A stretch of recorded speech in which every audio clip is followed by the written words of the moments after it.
Olá, meus amigos, tudo bem? Meu nome é Marcos Vinícius Borges Alvarenga, sou professor de Direito Civil e Processual Civil e é com muita alegria que iniciamos esse semestre letivo com uma disciplina tão legal, tão interessante, com uma carga prática bem bacana, que é o Direito Processual Civil 1. Então, nesse semestre de agosto até dezembro, vamos estudar aí as normas, os princípios, as regras que regem o direito processual civil no que tange a parte geral. Nosso plano de ensino será postado dentro do ambiente virtual de aprendizagem. Nele vai conter aí os encontros que a gente vai ter presencialmente via Zoom ou via outro aplicativo de mensagem eletrônica, e vamos ter também todas as aulas um vídeo gravado acerca da disciplina. Vamos ter também o material de apoio da aula, que será postado no ambiente virtual de aprendizagem, e também será postado no decorrer das aulas atividades que podem incluir questões e podem incluir também peças ou atividades práticas para que vocês possam fixar o conteúdo de forma bem satisfatória. Antes de iniciar o conteúdo propriamente dito, em relação ao que a gente vai aprender, é preciso que a gente faça alguns apontamentos aqui para que vocês tenham o máximo de aproveitamento não só do conteúdo, mas de todas as informações da disciplina.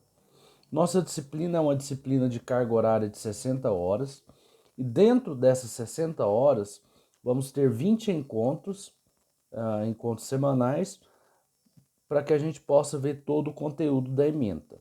A ementa da disciplina ela será postada dentro do plano de ensino, onde cada encontro corresponderá a um ou dois itens da ementa, para que vocês não se percam.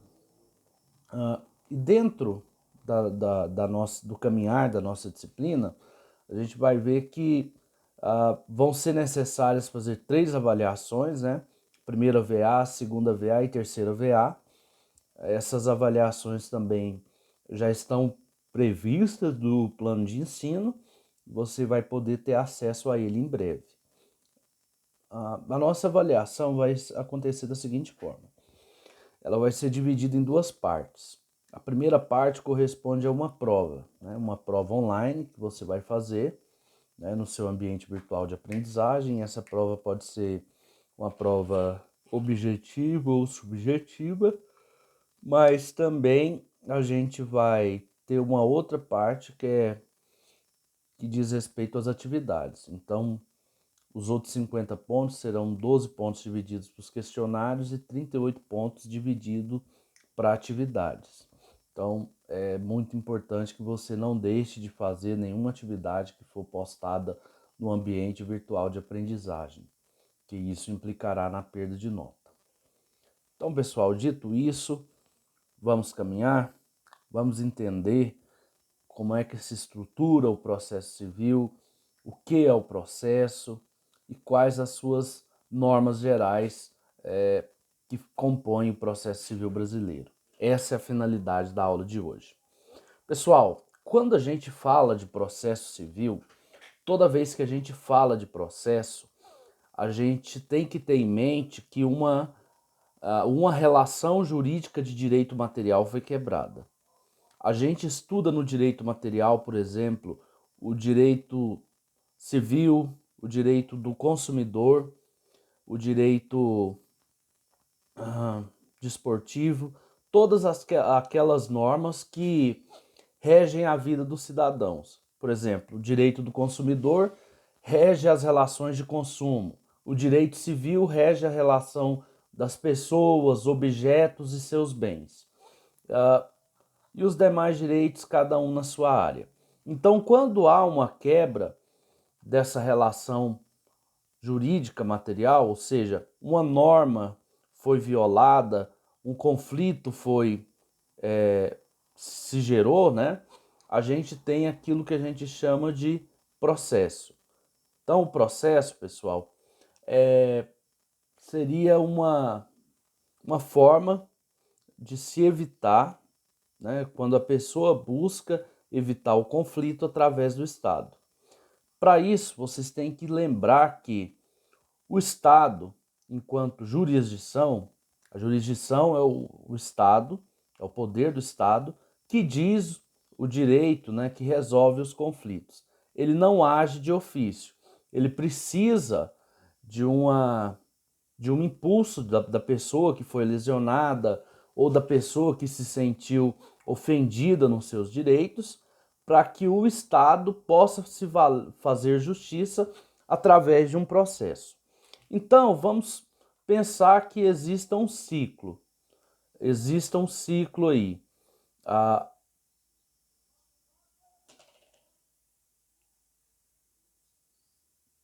Vamos pensar que existe um ciclo. Então, a ação, que é aquela vontade do indivíduo de se fazer justiça para ele, provoca a jurisdição, que é o Estado enquanto poder judiciário que vai resolver o conflito, vai dizer quem tem a razão no caso concreto, e essa jurisdição é provocada por meio de um processo.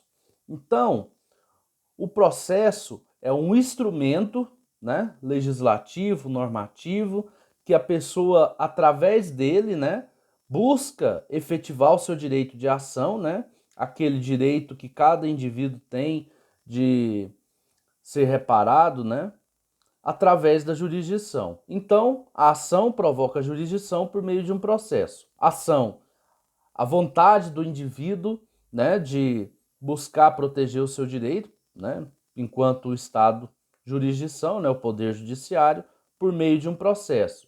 E esse processo, a gente vai ver que ele é cheio de características que a gente vai aprender durante todo o decorrer desse semestre, né? A gente vai estudar o que é o processo. Mas, para que você saiba nessa primeira aula o que é o processo, eu consigo pensar que o processo é um instrumento legislativo através do qual ele provoca o direito de ação do indivíduo, buscando no Estado jurisdição a solução do seu conflito. Ok? Por que, pessoal, que tem que ter essa busca por meio de um processo? Porque o nosso ordenamento veda aquilo que a gente chama de autotutela. O que seria a autotutela? Seria o indivíduo, por força própria, fazer valer a sua justiça. Imagine, por exemplo, num conflito possessório. Eu tenho a minha terra invadida, a minha fazenda invadida por alguns pertencentes do movimento sem terra ou qualquer outro posseiro, né? Ou grileiro de terra. Essa pessoa, o proprietário da fazenda, ele não pode ir lá se valendo aí de, porventura, um jagunço, uma arma de fogo e fazer com que esses invasores saiam da sua propriedade. Para isso, a gente se vale das chamadas ações possessórias. As ações possessórias têm esse fim. Então, sempre quando há um conflito de interesse, o Estado tem que intervir como pacificador e como resolvedor desse conflito. Porque o nosso ordenamento jurídico, mais uma vez eu repito, ele veda aquilo que chamamos de autotutela, que seria isso, a pessoa fazer justiça por si só, né, sem a intervenção do Estado. Inclusive, a título de curiosidade, esse mecanismo da autotutela, ele é considerado crime, né, pelo Código Penal, como exercício arbitrário das próprias razões, né?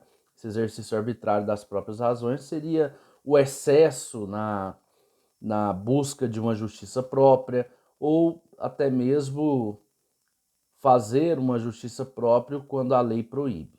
Isso é o que a gente chama de exercício arbitrário das próprias razões. Ok? Então, a gente conceituou o que é ação, o que é processo e o que é a jurisdição. Ação, o direito público subjetivo do indivíduo, né, poder procurar o Estado, e esse Estado vai ser a jurisdição, o poder jurisdicional, por meio de um processo. E o processo é o instrumento a qual o indivíduo busca, através do Estado, o seu direito de ser reparado ou se fazer justiça por meio de uma jurisdição estatal, ok?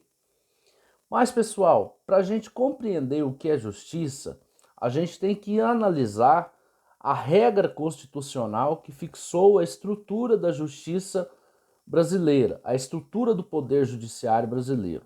E a gente vai ver que o poder judiciário brasileiro é composto de basicamente 3 tipos de justiça, né? A justiça comum estadual, a justiça comum federal, a justiça especializada e a justiça extraordinária. No seu material de apoio vai vir um organograma, né? Contendo aí a estrutura do poder judiciário, e nesse organograma você vai compreender melhor como se dá a organização dos tribunais e dos seus órgãos judiciários. É muito importante que você leia esse organograma e leia também o artigo 92 e seguintes da Constituição, que lá vai estar delimitado a estrutura organizacional do Poder Judiciário brasileiro. Então, retomando, a nossa estrutura judiciária brasileira ela é composta de justiça comum, justiça especializada e justiça extraordinária. Pessoal, quando a gente fala de justiça comum, é aquela justiça que conhece de todas as causas mais corriqueiras do dia a dia, aquelas causas que não envolvem critérios assim de complexidade, que precisa de uma matéria especializada para conhecer elas. Por exemplo, um acidente de trânsito, ele é julgado pela justiça comum. Um crime de roubo ou de furto, ele é julgado pela justiça comum. E essa justiça comum, ela pode ser dividida em justiça comum estadual, quando a gente fala dos tribunais de justiça do Estado, Tribunal de Justiça do Estado de Goiás, Tribunal de Justiça do Estado do Mato Grosso, Tribunal de Justiça do Estado de Tocantins, né? E dos seus juízes que compõem esses tribunais, né? Então a justiça comum ela vai ser composta, a justiça comum estadual ela vai ser composta tanto pelos tribunais quanto pelos seus juízes que integram esses tribunais de justiça. Já, por outro lado, eu tenho também a chamada Justiça Comum Federal. Quando a gente fala de Justiça Comum Federal, a gente vai ter em mente que a Justiça Federal e o Tribunal Regional e os tribunais federais, né, eles vão conhecer apenas de matérias que envolvam a unidade federativa da União. Então a gente vai ter que, por exemplo, um conflito de terras entre a União e um povo indígena vai ser julgado pela Justiça Federal. Outra questão que é bastante comum ser julgada pela Justiça Federal são aquelas ações que envolvam aí autarquias federais, empresas públicas federais que vão ser julgadas pela Justiça Federal. Por exemplo, se eu mover uma ação contra o Detran, a competência é da Justiça, do Detran Federal, né? Eu estou falando. A competência vai ser da Justiça Comum Federal. Se eu ajuizo uma ação contra a Caixa Econômica Federal, a competência vai ser da Justiça Comum Federal. Se eu ajuizo uma ação contra o Correios, que é outra empresa pública federal, a gente vai ter que a competência vai ser da Justiça Comum Federal. E em relação ao Banco do Brasil, pessoal, o Banco do Brasil é uma sociedade de economia mista.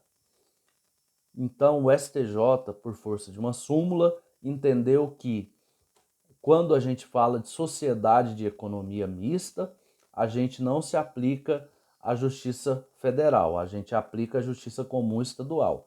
Então, por exemplo, ações contra o Banco do Brasil mesmo que o Banco do Brasil tenha uma porcentagem de ações da União, a competência de processar e julgar ações relativas que envolvam o Banco do Brasil vai ser da Justiça Comum Estadual, ok? Por outro lado, pessoal, a gente tem as também chamadas justiças especializadas. O que são essas justiças especializadas? São aquelas aquela justiça que conhece somente de uma matéria específica. Por exemplo, a Justiça do Trabalho, a Justiça Eleitoral e a Justiça Militar. Esses são os 3 tipos de justiças especializadas que existem dentro da nossa Constituição Federal. Então, quando a gente fala de justiça especializada, a gente tem que fazer o link na nossa mente de que essa justiça, esse órgão do judiciário, ele só vai conhecer das matérias que, porventura, organizam a estrutura do seu tribunal. Por exemplo, a Constituição organiza a Justiça do Trabalho para julgar relação de emprego e de trabalho. Então, a Justiça do Trabalho ela não tem competência para julgar e processar outras matérias, a não ser matérias relativas à questão de trabalho e emprego. O outro tipo de justiça especializada que a gente tem, o segundo modelo de justiça especializada, é o da justiça eleitoral. A justiça eleitoral ela é competente, né, dentro da regra constitucional para julgar aquelas ações que envolvam mandatos políticos, né, que envolvam direitos políticos, que envolvam eleições, crimes eleitorais e também ações que envolvam aí o pleito eleitoral, mandado de segurança eleitoral, tudo que possa ser envolvido aí dentro do período eleitoral, dentro da estrutura eleitoral brasileira. Então a Justiça Eleitoral ela é responsável por organizar e atuar na resolução desses conflitos e julgar e processar esses conflitos. A terceira justiça especializada, lembre-se que a gente já estudou a primeira, que é a Justiça do Trabalho, que é responsável por analisar e julgar as questões relativas a trabalho e emprego. Temos também a Justiça Eleitoral, que é responsável por processar e julgar, né, e resolver os conflitos relativos a direitos políticos, relativos a crimes eleitorais. E por último, a gente tem a Justiça Militar. Essa Justiça Militar ela é composta por juízes militares, né? E esses juízes são responsáveis por processar e julgar os crimes militares, de acordo com aquilo que está descrito no Código Penal Militar e no Código de Processo Penal Militar. Ele julga crimes que ocorrem aí dentro dos quartéis, dentro da atividade policial quando em serviço. A competência da justiça militar seria essa. Por outro lado, pessoal, a gente tem as justiças especializadas, que são o Superior Tribunal de Justiça e o Supremo Tribunal Federal. O Superior Tribunal de Justiça ele está descrito no artigo 105 da Constituição e ele vai conhecer, né, de todas as matérias funcionando assim como uma terceira instância dos tribunais, seja da Justiça Comum Estadual quanto da Justiça Comum Federal e também da Justiça Especializada. Por quê? Porque a Constituição garante que o STJ, o Superior Tribunal de Justiça, é uma espécie de guardião da Constituição. Aliás, guardião das leis infraconstitucionais, aquelas leis que estão abaixo da Constituição. Então, ele é responsável por resguardar o entendimento das leis infraconstitucionais, como o Código Civil, o Código Penal, o Código de Defesa do Consumidor, e ele zela por isso. Contudo, o Supremo Tribunal Federal ele exerce o papel de Suprema Corte do Brasil, de Corte Constitucional do Brasil. Então, o seu papel é analisar todos os atos da justiça, né? Seja desde o STJ até o juiz da comarca de Senador Canedo. Então, ele é responsável por verificar se esses atos jurisdicionais estão acontecendo, estão sendo cumpridos conforme a determinação da Constituição, conforme a Constituição determina. Então, esse é o papel do Supremo. Ele julga aí ações diretas de inconstitucionalidade, recursos extraordinários, mandatos de seguranças, todos que envolvem aí a questão de violação ou interpretação da norma constitucional. Então ele tem o papel de ser o guardião e o defensor das normas constitucionais. Por isso que ele é chamado de Suprema Corte.